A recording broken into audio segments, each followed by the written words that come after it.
Samuel Pergande. Yes.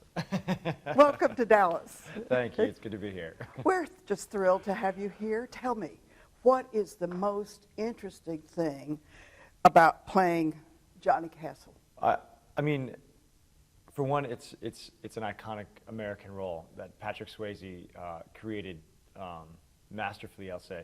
You know, being a young man growing up in a dance world and having the pressures that kind of come with growing up in a situation, having a passion like that, and seeing a film like this that Patrick put out there, he made it cool for guys to dance. And you know, so coming full circle now to being in this position after having a career and sticking it out and growing up in dance, in a dance world, I feel like I get to kind of now give back what kind of was given to me, and having that moment to kind of like share on with audiences now. It's really, it's nice. It's kind of special.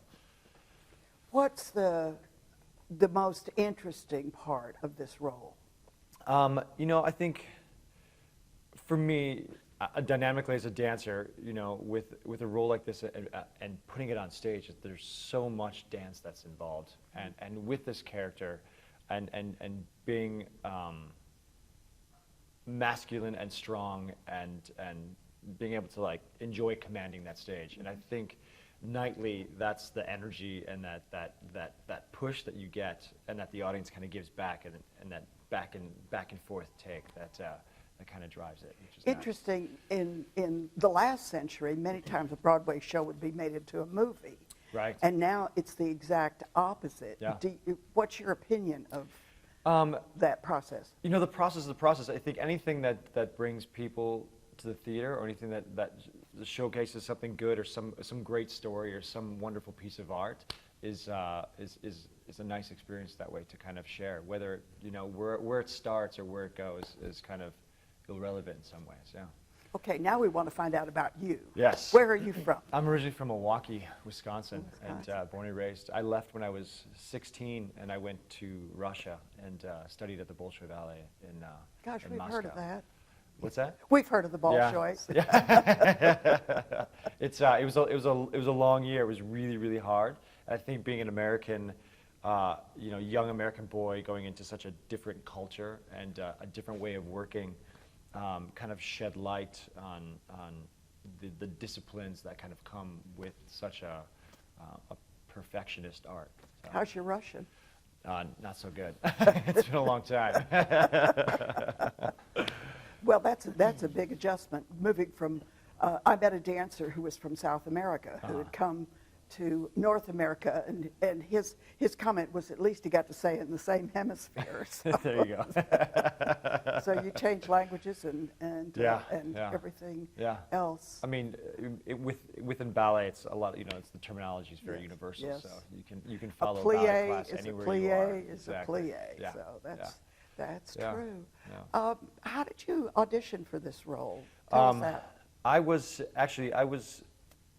Originally, I was working with the Joffrey Ballet in Chicago at the time, and I was on my way to segue out of theater altogether, and I was getting my real estate license to work in real estate in Chicago.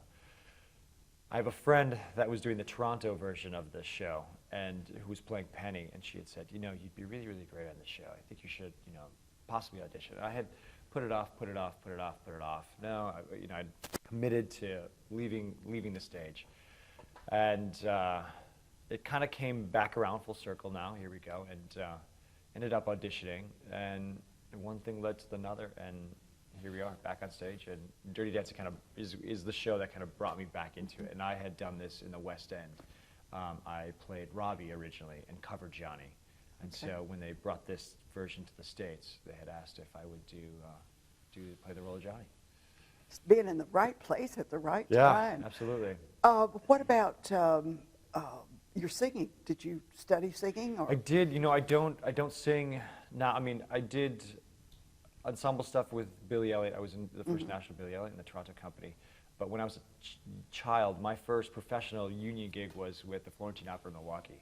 And so I used to sing opera as a kid. So it's just, you know, an art form like ballet really consumes you. You know, it's so technical and so disciplined, and the work that's involved, you kind of just become tunnel visioned into making that happen. And so I just kind of segued out. So maybe now we'll segue back in a little bit.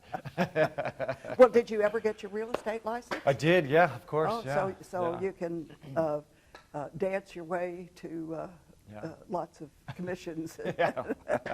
I think I'm back into the theater world. You know, that was, you know, I grew up, you know, I was 8 when I had my first professional job with the opera, and I think every artist sometimes you go through that place in your life where you kind of assess where you are and where you've come from and where your passion is. And so that was that short segue to see what else is out there, and gives me appreciation to know that this is, Well, this is my if world. you started at 8, what took you so long? Yeah, you know, a good run, I guess, yeah. You grew up in a hurry. Yeah. Well, have you ever been to Dallas before? I've not. This is my first time. Oh. It's really, really beautiful. Well, It's actually and we're really glad that there's sunshine. Maybe This hot, is- but yeah, there's sunshine. I'll take the heat. Yeah. We'll be happy that you don't have to endure the rain. Yeah. There was a weather forecaster that was it was on the air of one of the television stations forever, and he said every drought in Texas is followed by a flood, and every flood in Texas is followed by a drought. So Okay. your timing is It's perfect. Yes, well, as a dancer, it should be. How long has this tour been going on? We opened in Washington, D.C. in the beginning of September, so it's been a little bit of a run, yeah. So you've been doing this? Yes, in September. Oh, It's okay. 11, a couple of months, more than a couple of months. What's it like for you to tour and to do it that long? You know, when you're doing a show that's 8 times a week, week to week, month to month, I love the traveling aspect because, you know, every venue is completely different, and every audience and from every city has a totally different vibe and a different energy. And so being able to kind of do the same thing but feel it in a different way and maybe slightly project it out a different way, that coincides with where you are and who you're with on an intimate level in a theater like that. And that's what I love about touring. So there's an experience that kind of keeps things fresh, which when you're doing the same thing night after night is it's a bit of a treat that way. It kind of keeps life in it and keeps the cycle going. Well, we're just delighted that you're here. Thanks. So welcome to Texas. Thank you. And as Texans say, y'all come back here. For sure. Thank you again. Thank you.